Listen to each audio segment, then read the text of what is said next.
পিকে news channel, সত্যের পথে খবরের সাথে। ঠিক এই মুহূর্তেই আমরা আপনাদের জন্য নিয়ে এসেছি দেশ বিদেশের সবথেকে টাটকা আপডেট। শুরু করছি আজকের গুরুত্বপূর্ণ 24টি তাজা খবর নিয়ে আমাদের এই বিশেষ বুলেটিন।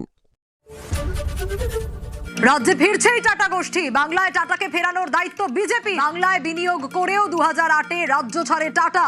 বণিক সভার অনুষ্ঠানে দেশের প্রথম সারির সংস্থাকে বাংলায় ফেরানোর চ্যালেঞ্জ পদ্ম শিবিরের।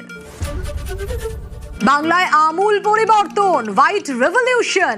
পশ্চিমবঙ্গে এবার বিপুল পরিমাণে দুধ উৎপাদন হবে। 650 কোটির মেগা প্রকল্প। পরিবর্তনের বাংলায় ডেয়ারি প্লান্ট করতে চলেছে আমূল। তৃণমূল আমলে দেদার দুর্নীতি, লক্ষ্মীর ভান্ডার, বাংলার বাড়ি, খাদ্যসাথী সহ একাধিক সামাজিক প্রকল্পের জালিয়াতি, ভুরি ভুরি ভুয়ো উপভোক্তার হদিশ। কেলেঙ্কারির বহরে চোখ কপালে নয়া সরকারের। এবার প্রাতিষ্ঠানিক তদন্তে জোর। মুখ্যমন্ত্রীর করা বার্তায় অবসরপ্রাপ্ত বিচারপতির নেতৃত্বে কমিটি। জমানা বদলে ফাঁস জালিয়াতির পাহাড়। বাংলায় ঠগ বাঁচতে গা উজাড়। প্রকল্পের সুবিধে অনুপ্রবেশকারীদেরও। তৃণমূল নেতাদের ধরলেই মিলত এপিক আধার, মানছেন বাংলাদেশীয়। তবে কি ঘাসফুলকে ভোটের রফাতেই মিলত সরকারি নথি?